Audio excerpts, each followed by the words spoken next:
Hey everybody, Toby Potter here with Global Integrity Finance. We are here in Dallas today at the Leverage Con Real Estate Expo, and I'm telling you, if you could just pan this camera around, this place is packed, it's full. We've got vendors here that are hard money lenders, private equity lenders, appraisers, attorneys doing the docs. I mean, if you're in real estate investing, this is the expo you should have been at. And if you're not here, you missed it. But right here, right now, we have the honor and the privilege of meeting with my good friend, Jason Miller with Corridor Funding. And this guy, I've known you for 10 years. Yeah, about 10 years. 10 years. And I'm telling you, there's not, and I'm not bragging because you're here with me. I will tell this to everybody, and I've told everybody, he is one of the most stand-up, the most nicest, honest guys I've ever met in this industry.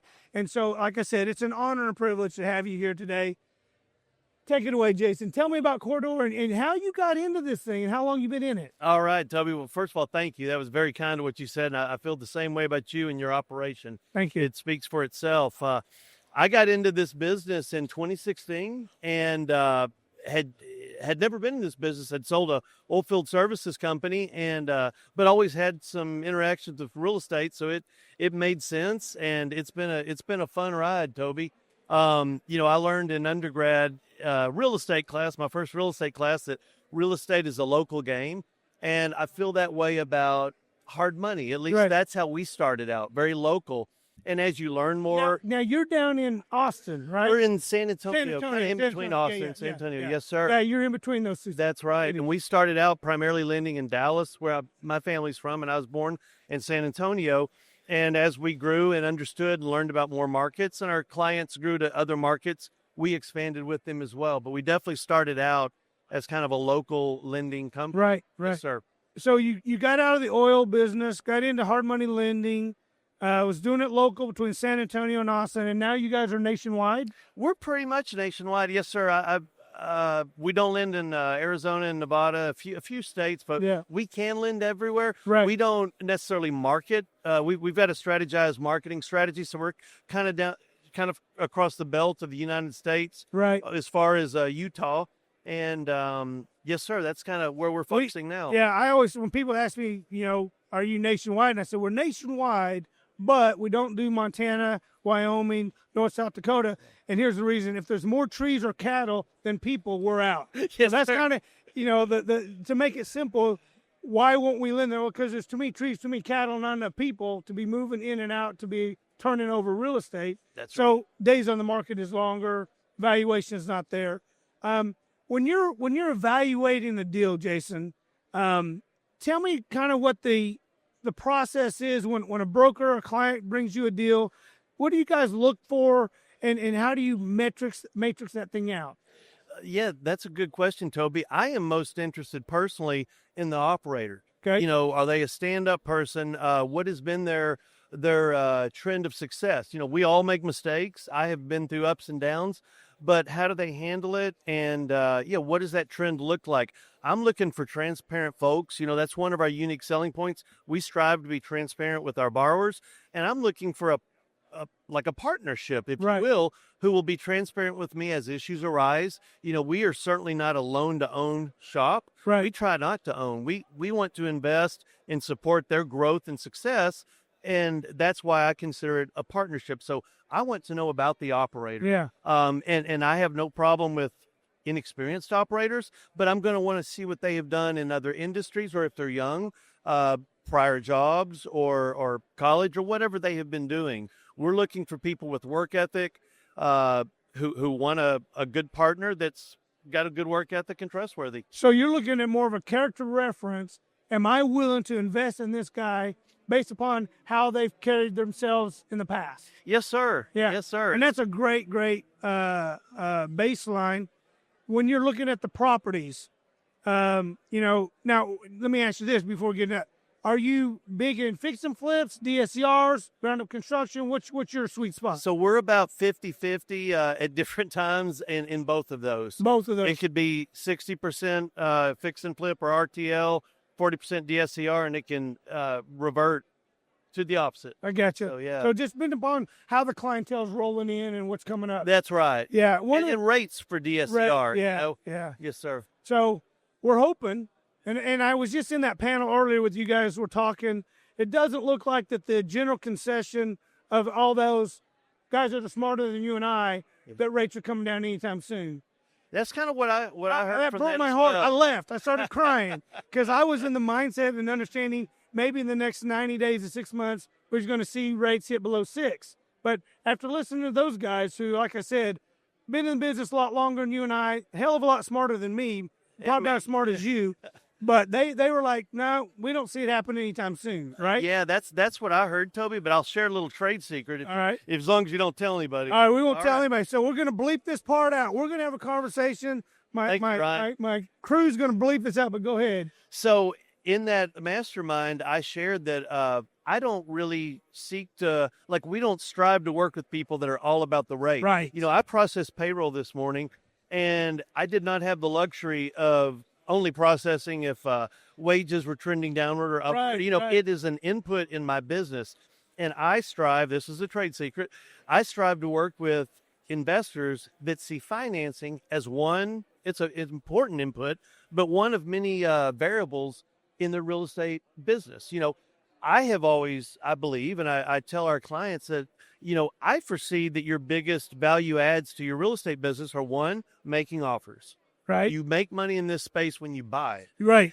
And two, I have seen many of our borrowers get skinned up, and I've been skinned up in my real estate investment by not properly and adequately managing the value add process, the workmanship, the materials, quality, the timelines, Yeah, right? yeah. I mean, the timelines are so important. You're putting out money in an investment, so you should be seeking to monetize that as efficiently as you can. Right. Yes, right. sir. Yeah.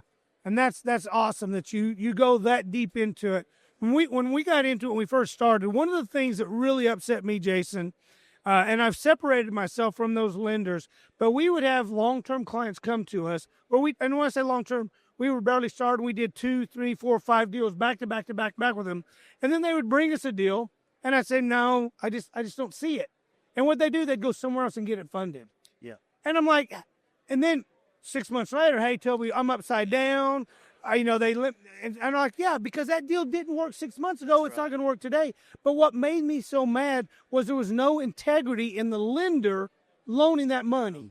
Is that they didn't care whether that client succeeded or not. All they cared about was issuing funds. Yes, sir. And you and I have been on the same cloth of it's all about relationship. It's all about success. It's all about growing that individual's platform. Yes. Whether we lend you money or not, I tell more people no than I do yes. Yeah. And I'm sure you do too. We do. Because especially now, margins are thin. Properties aren't as readily available. Good deals aren't readily available as they were. So people are bringing us stuff because they're emotionally hungry. That's They right. need to do a deal. They want to do a deal. They think they've got a deal. When we analyze it without the emotion, we're like, you're going to lose your ass on the deal. Yeah.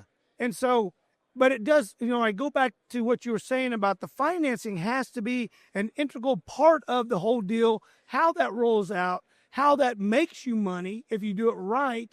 And if people don't understand that, they get mad at us, but I'd rather you be mad not losing your shirt That's right. than happy and losing everything that you had. No, you're right, Toby. And, I agree. You and I are cut from the same cloth. I know Mrs. Angie Potter, your company, and I've seen you act. I've looked up to your company. You were here before and so we have watched you. And you and I both view this business as not a zero-sum game. We want there to be at least 3 winners in every loan that we do. That's our borrower, us, of course. We got to keep the bank, paying our employees, the bank, and the end user. Yes. And when I first got into this business in 2016, it seemed to be such a zero-sum game from the lender's perspective. And back what I had mentioned earlier, I don't believe you or I are a loan-to-own shop, but I do believe that there are operations out there where that's their business model. They don't care. Yeah, they don't care. They don't care. And, I couldn't sleep that well at night if that was couldn't either. My business model, but it's out there and it works for some people. And I'll tell you, we've been, I don't say bullied, but pressured into doing a deal because we want it to be the go-to for that client. Yes, sir. And we've done a deal, and then I've regretted it. Yes. And then, and here's the deal. I don't do business with that guy anymore because the deal went south. And I'd probably still have that friendship and that relationship if I had just said no. But I wanted to be the guy that they always came to. So I made an exception. The deal went south. They lost their ass. We had to foreclose. We're now the bad guy. And now we have no more relationship. So I said, no more. I don't care. And we've stuck to that. But early on when we were growing, I always wanted to be the guy that was the hero and grow and build your book of business. And every now and then there'd be one a little bit thin or maybe even not even. And we said yes a couple of times and regretted 100%. And I won't ever do it because I didn't sleep good on those. No, I've been in the same boat. And I'll tell you most recently how I justified it. You know, you get to a certain point, our borrowers, where you need to keep the machine running, right? Yes, yes. You may not have many deals with a lot of fat, but hey, I've got a great crew in contractors, and you and I both know that's one of your biggest assets. Oh, it's the biggest asset. You're a real estate investor. Yep. But you got to keep them busy, or they're going to go work for your competitor And or then when somebody you else. find a deal, they're nowhere to be found. That's right. I got a deal ready to go. Where's my contractors? Well, they take care of their jobs. I have funded some of those deals to help them out. And in hindsight, Toby, after doing an after-action report, I realized I should have advised them, hey, the market has changed. Yes. Cut down on your overhead. Maybe let some of the guys go that aren't as strong and hire them back when you pick up again. Right. And that's one thing I've learned fairly recently, Toby. Well, Jason, how does our audience find you? Corridorfunding.com is our webpage. Okay. And they can give me a call, 214-274-5210. And we've got numbers for the primary. You can call any of the numbers, but on our webpage we've got numbers. And so go to corridorfunding.com, look up Jason. I'm telling you, out of the hundreds of lenders that I know, this guy is at the very top of my list as friends, buddies, integrity. I'm telling you, if I ever close shop, I'm going to work for this guy. He's not going to hire me, but I'm going to go work for him for free. I'd hire you because I love this guy.